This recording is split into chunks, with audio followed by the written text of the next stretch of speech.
Assalamualaikum warahmatullahi wabarakatuh.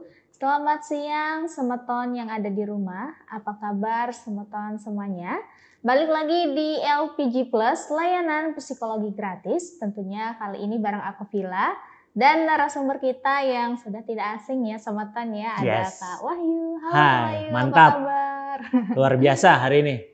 Mantap ya. Gimana nih kabarnya hari ini? Ya, hari ini meskipun agak mendung dan cuacanya juga kurang begitu bersahabat, tetapi harus tetap semangat. Gitu, Ya, betul sekali. Tadi juga aku di jalan, walaupun panas-panas tapi mendung juga. Ya. Kayaknya bentar lagi hujan ya semeton semuanya yang di rumah. Oke, kali ini kita mau ngapain ya? Ya, kita kali ini akan membahas tentang keberlanjutan dari bahasan yang kemarin. Yang kemarin di awal kita membahas tentang bentuk secara umum, kemudian pembahasan secara umum saja, dan hari ini kita coba untuk membahas tentang bab 1 dan jika misalnya bisa bab 2 juga enggak masalah. Bab 1 yang tadi udah dijelaskan ya oleh Kak Wahyu, yaitu itu tentang buku 30 hari berdamai dengan kesedihan. Nah, tentunya pada siang hari ini kita akan memulai membahas atau membedah ya, mulai dari bab 1 dulu ya semeton yang ada di rumah. Oke, mungkin teman-teman semeton yang ada di rumah, kalau ingin mendapatkan bukunya jangan lupa di check out. Yes. Oke, tentunya dengan cover yang unik, sangat bagus ya tentunya. Kita mulai ya. Boleh. Ini punyaku, aku sudah menulis sampai hari ke-10 dan udah lama berarti ya. Dan sekarang menuju hari ke-11. Tentunya nantinya pulang dari sini aku juga bakal tetap nulis. Oke, mungkin. Tapi sebelum kita bahas gimana nih pengalaman kamu dalam membaca maupun melakukan latihan-latihan yang ada dalam buku itu. Awal-awalnya gimana perasaan kamu? Awal-awalnya itu perasaan saya tertuang sedikit demi sedikit perasaan yang saya alami tentunya. Dan di hari pertama itu saya mulai mencoba untuk merefleksikan diri, untuk menenangkan emosi. Tentunya kan kadang-kadang emosi itu terpendam gitu. Jadinya dengan adanya buku ini jadinya bisa disalurkan gitu, perasaan atau emosi ya, mungkin sudah lama mungkin ya membatu. Tentunya karena ada buku ini bisa dibilang ini personal sekali, khusus buat diri kamu sendiri, dan tentunya kamu bisa meluangkan emosimu di buku ini. Jadi setiap saat nantinya kamu juga bisa membaca ulang atau perasaan apa ya yang pernah saya rasakan. Oh ternyata ini, dan perubahannya sampai sejauh ini. Oh ternyata dari yang sebelumnya yang aku merasa down banget nih, tapi setelah menuangkan, salurkan emosi diri saya melalui buku ini, ternyata kita bisa lihat frekuensi ya, perbedaannya setelah kita tuangkan perasaan kita. Nah, karena kan ini ada hubungannya dengan pembahasan kita hari ini gitu ya, Phil ya. Maka ada nggak sih kesulitan kamu dalam memulai perjalanan prosesmu dengan buku ini gitu kan? Itu nggak tema kita hari ini. Ada nggak kayak gitu kesulitan kamu? Awalnya untuk kesulitan sih sepertinya ada ya. Pasti ada untuk menuangkan atau menuliskan perasaan emosi yang terpendam, yang sampai saat ini yang sudah bisa saya salurkan melalui diri saya sendiri dan melalui buku ini. Sedikit demi sedikit sudah mulai bisa agak tenang lah gitu. Jadi gini Will, tahu nggak? Sebenarnya begini, orang yang merasa sedih itu terkadang ambigu. Ambigu itu artinya nggak jelas nih apa yang disedihkan, gimana kekuatan sedihnya, kapan munculnya atau bahkan penyebabnya apa. Itu tidak jelas. Biasanya gitu. Nah, dengan adanya buku ini di awal-awal itu diharapkan pembaca mulai konkret, mulai jelas gitu. Apa yang disedihkan, kapan munculnya, kemudian penyebabnya apa, bahkan efek dari kesedihan itu apa dalam dirinya. Jadi di awal-awal orang itu yang membaca buku ini akan diminta, akan didampingi untuk dia bisa lebih nyata dalam memikirkan penyebab-penyebab kesedihannya gitu, Phil. Nah, saya ingin tanyakan ke kamu sendiri. Kalau kamu sendiri di awal-awal baca buku ini, apakah sudah ada nih kesedihan yang ingin kamu tuangkan? Atau masih bingung nih kesedihan apa yang ingin kamu tuangkan dalam buku ini? Kalau awalnya, pertama bingung nih. Belum ngerasain emosinya. Tapi setelah berlanjut ke hari berikutnya, ternyata ada yang membuat sedikit gitu. Iya, tentu saja seperti itu ya. Dan kebanyakan juga dari klien-klien atau orang-orang yang telah membaca buku ini, testimoni juga sama, Phil, gitu. Dan dia merasa di awal-awal agak sulit untuk mengeksplor dirinya sendiri, gitu. Bahkan dirinya sendiri loh itu, Phil. Jadi untuk menyelami dirinya sendiri, menggali, mengeksplor dirinya sendiri itu agak sulit di awal-awal. Tetapi dia coba untuk berusaha ya terbuka sehingga dia bisa masuk ke dalam dirinya sendiri gitu, Phil, sih sebenarnya dari buku ini. Dan uniknya dari buku ini setiap bab itu ada quotes-quotesnya dan itu sangat menarik ya. Okay. Mungkin aku boleh ya spoiler. Boleh. Spoiler di petualangan hari ke-1 atau hari pertama, yaitu memulai perjalanan 1000 mil dimulai dengan 1 langkah. Maksudnya perjalanan 1000 mil dimulai dengan 1 langkah ini seperti apa? Oke, jadi kamu pernah nggak pergi ke suatu tempat yang sangat kamu inginkan? Contohnya di mana? Kalau saat ini sih seperti pantai. Pantai ya, anggap saja itu pantai. Mungkin pantai Mandalika gitu ya. Atau mungkin pantai Selong Blanak gitu kan yang agak jauh. Atau mungkin pantai Pink yang nggak jauh ya di sekitaran Lombok gitu. Nah, tapi bisa nggak kamu ke sana tanpa kamu harus pergi? Pergi ke sana tanpa harus pergi. Iya. Atau bahasa kata lainnya itu kamu pergi ke sana tanpa harus pergi melangkah. Bisa. Tapi lihat di sosmed. Oke, baik. Artinya kamu bisa menikmatinya menggunakan sosmed gitu ya. Tetapi untuk menikmatinya secara langsung tempat tersebut, kemudian merasakan hawa, kemudian vibes-nya, kemudian mungkin udaranya, kemudian cahaya-cahaya dan lain sebagainya, itu bisa nggak? Nggak bisa. Apa yang harus kamu lakukan? Pergi ke sana. Pergi ke sana, gitu ya. Minimal kalau misalnya kamu menggunakan motor atau mobil, kamu harus melangkah dulu ke motor atau mobil. Iya, betul. Gitu kan ya. Artinya, kemanapun tempat yang ingin kita tuju, kita tidak akan pernah sampai sebelum kita melangkah 1 langkah. Itu maksudnya. Oke. Oh, jadi itu ya sama Ton.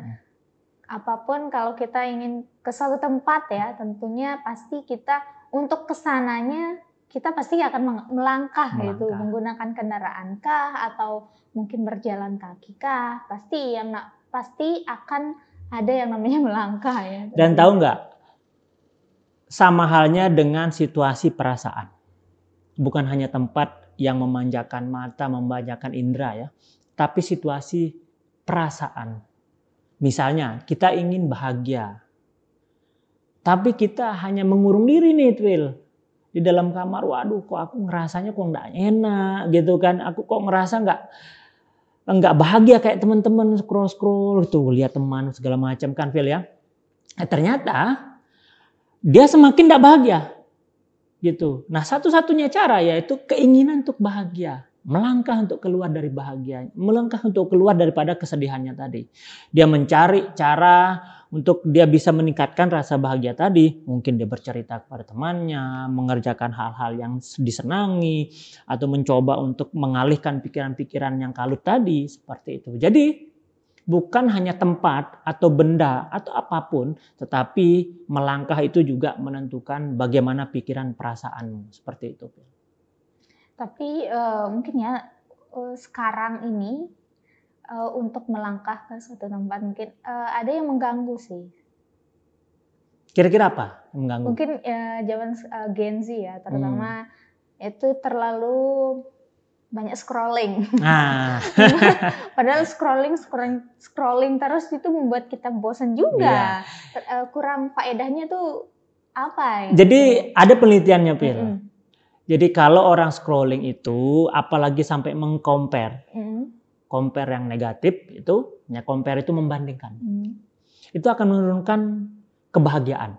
Justru akan menurunkan kebahagiaan. Dan bahkan beberapa penelitian-penelitian berkaitan tentang kognitif, scrolling tentang pokoknya media sosial yang cukup singkat ya. Penayangannya cukup singkat, videonya cukup singkat, entah itu 15 detik, 60 detik, 90 detik yang sangat singkat sekali, justru akan mengurangi atensi kita. Fokus kita berkurang. Sehingga daya konsentrasi kita itu akan melemah. Itu yang membuat Gen Z sekarang mudah sekali bosan. Diberikan sedikit penjelasan, diberikan sedikit hal-hal yang sedikit panjang seperti itu, dia agak sulit mencernanya. Gitu. Nah, bagaimana caranya? Ya lakukan lagi konsentrasi yang tadi. Perpanjang model atensinya, coba untuk melakukan kegiatan dalam durasi yang cukup panjang, mungkin 10 menit di awal, naik 20 menit, 30 menit, sehingga konsentrasinya meningkat. Dan begitu juga dengan hal-hal yang berkaitan dengan komparasi. Jangan mudah untuk terjebak dengan scrolling. Karena nanti bukan sebuah motivasi, justru sebuah komparasi. Aduh, nasib saya gak bisa kayak teman saya ini. Wah, teman saya udah punya handphone ini, wah saya belum. Waduh, teman saya udah lulus belum. Wah, macam-macam scrollingnya dan lain sebagainya gitu. Tapi juga karena sering scrolling nanti FYP-nya misalnya FYP yang quotes yang galau-galau itu pasti bakalan galau terus. Nah, itulah logaritmanya. Logaritmanya tuh bisa ternyata algoritmanya tuh bisa menyentuh perasaan seseorang itu juga. Iya, jadi kan kalau sekarang itu kalau misalkan kita melihat video atau kita melakukan like sebuah postingan tertentu, maka nanti kita akan dianjurkan untuk melihat postingan-postingan tersebut seperti itu. Maka semakin kita galau, semakin kita merasa bersedih, cenderung nanti akan muncul lagi konten-konten yang serupa untuk menekankan kita bahwa benar kamu galau, benar kamu sedih, seperti itu. Jadi buat sobat Ton yang ada di rumah untuk mengurangi ya, jangan terlalu banyak scrolling. Benar. Karena nantinya bakal kebawa perasaan juga gitu. Benar. Jadi untuk sobat Ton yang ada di rumah harus mulai melangkah ya. Benar. Untuk mulai melangkah ke depan. Tentunya untuk hal-hal yang positif, kegiatan-kegiatan positif untuk membangun produktivitas diri sendiri. Benar. Karena begini, perlu diingat juga tidak akan bisa kita berubah sebelum kita melangkah. Nah, kemudian kita juga harus tahu apa yang bisa kita kontrol dan apa yang tidak bisa kita kontrol. Hal-hal yang tidak bisa kontrol misalnya hujan, panas, terik matahari, kemudian angin dan sebagainya tidak bisa kita kontrol. Maka sebaiknya kita tidak terlalu terjebak untuk memikirkan itu. Termasuk juga dari persepsi orang lain. Misalnya kamu punya teman gitu kan, wah saya nanti kalau tidak kumpul saya dibicarakan. Itu kan tidak bisa kamu kontrol. Gitu. Nah, jangan sampai terjebak seperti itu. Sebaliknya, Yang bisa kamu kontrol adalah diri kamu. Bagaimana cara kamu bersikap, bagaimana cara kamu berpikir, bagaimana cara kamu menyelesaikan masalah. Termasuk juga bagaimana cara kamu ingin keluar daripada keadaan-keadaan yang kurang menyenangkan. Bahkan mungkin ada teman-teman yang saat ini bingung ya, sekali lagi gitu, untuk bisa mengkonkretkan rasa takut, rasa sedihnya itu, maka tidak ada jalan lain selain dia mau melangkah, gitu, sepertinya. Oke, jadi semeton yang ada di rumah harus mulai berani melangkah. Next ya, kita buka ke halaman berikutnya. Semeton yang ada di rumah mungkin lihat ya. Nah, di sini ada beberapa keadaan ya. Keadaan yang mungkin semeton yang saat ini alami bisa semeton tandai atau kasih centang gitu. Tapi sebelum mengisi keadaan. Sebelum semeton mengisi keadaan, di sini ada pertanyaan dan di sini Kak Wahyu ini ada pertanyaannya kan seperti ini ya. Apakah pernah merasakan hidup seperti tidak berwarna, rasanya datar-datar saja?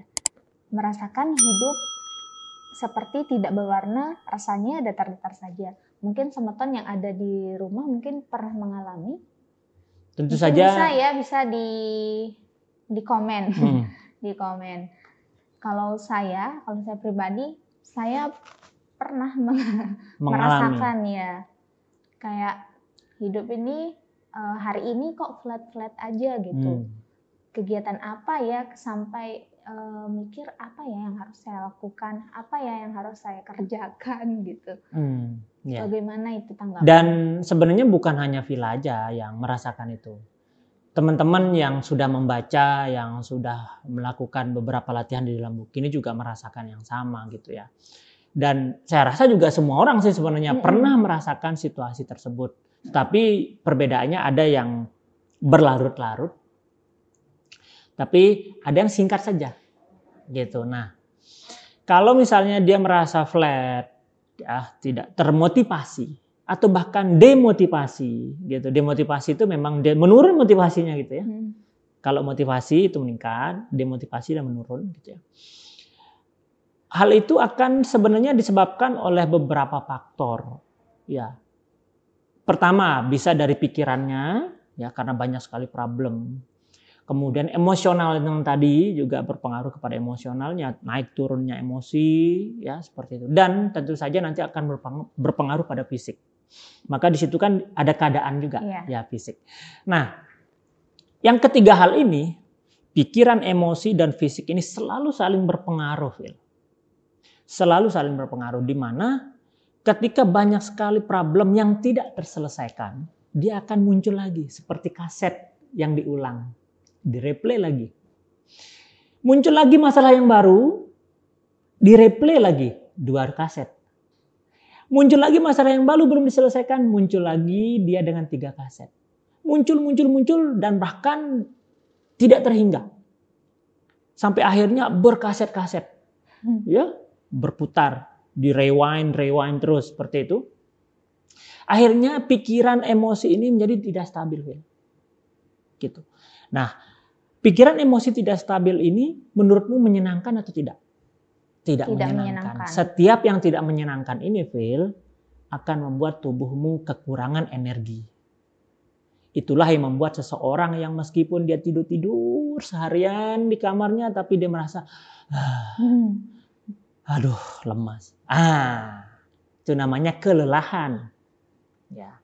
Maka di situ juga selain daripada pikiran, kondisi pikiran, di situ juga telah kita coba untuk melihat bagaimana kondisi emosi dan kondisi fisik. Nah, di situ apakah kamu pernah merasa pusing? Apakah kamu merasa lemas? Apakah kamu merasa sedih tiba-tiba dan sebagainya di situ, Phil. Gitu. Jadi penting untuk kita di awal-awal mengkonkretkan penyebab dan bagaimana kondisi tubuh kita setelah kita merasa sedih, gitu. Iya, dan di sini juga ada yang perlu diisi juga. Yang perlu diisi seperti misalnya perasaan yang saat ini dialami itu bisa Semeton tuangkan atau tulis di buku ini. Dan di sini juga disebutkan, maksudnya Semeton bisa jelaskan dari perasaan tersebut disebabkan karena apa, dan seperti yang sudah dijelaskan juga tadi, apakah berdampak nggak nih pada fisik Semeton, misalnya maksudnya ada perubahan atau maksudnya gemuk gitu, kurus kondisi fisik Semeton gitu sih. Iya. Jadi kan kalau yang tadi di daftar itu, Phil, itu ada banyak sekali keadaan-keadaan. Yang dari keadaan fisik, kemudian pikiran, perasaan, semua di situ kan. Kadang-kadang orang itu semuanya dicentang. Ada beberapa klien saya mencentang itu karena memang kan emosional sudah sangat-sangat berpengaruh gitu ya. Semuanya dicentang. Tapi kan di situ juga nanti akan memilih 3. Ya, emosi atau keadaan yang paling menonjol, yang paling dominan yang dirasakan gitu. Fungsinya apa sebenarnya kan gitu ya. Padahal tadi banyak sekali. Fungsinya adalah untuk mengkonkretkan sekali lagi. Untuk membuat nyata keluhan-keluhan yang dirasakan saat itu. Sehingga dia paham, oh kemarin-kemarin saya merasa tidak nyaman, oh sekarang penyebabnya adalah ini. Seperti itu. Dan sampai akhirnya nanti ada hal yang benar-benar diingat.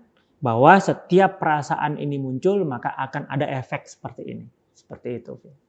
Jadi bisa dikatakan bahwa secara tidak langsung bisa mengetahui penyebab dari kondisi dirinya sendiri ya. Padahal beberapa orang tuh kayak menyepelekan perasaan atau kondisi yang mereka alami saat itu gitu. Jadi melalui buku ini ternyata perlahan-perlahan Semeton bisa mengetahui nih penyebab dari perasaan Semeton kok bisa merasakan hal yang kayak gini. Apa sih yang menyebabkan saya kok gini gitu? Kok saya sedih? Apa sih yang menyebabkan? Oh ternyata setelah mengingat kembali, mengulang-mengulang, oh ternyata faktornya ini, dampaknya ini gitu. Dan ada istilah di dalam psikologi itu namanya asertif. Asertif itu adalah kemampuan untuk berterus terang, gitu ya. Tetapi dengan cara yang baik, ya, bukan hanya berterus terang kemudian dia berkata kasar, berkata keras gitu, bukan. Tapi dia berterus terang dengan cara yang baik. Begitu juga dengan diri.